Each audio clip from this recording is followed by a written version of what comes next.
করেন বাদশাহ ফাহদ।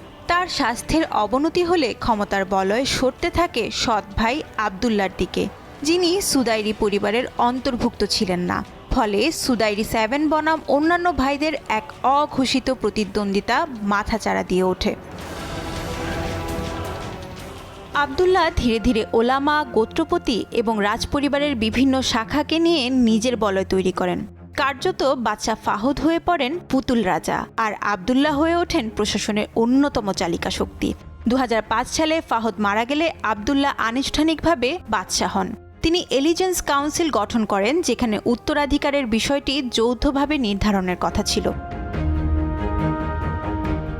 2015 সালে আবদুল্লাহ মৃত্যুবরণ করলে সিংহাসনে বসেন সুদাইরি 7-এর অন্যতম সদস্য সালমান।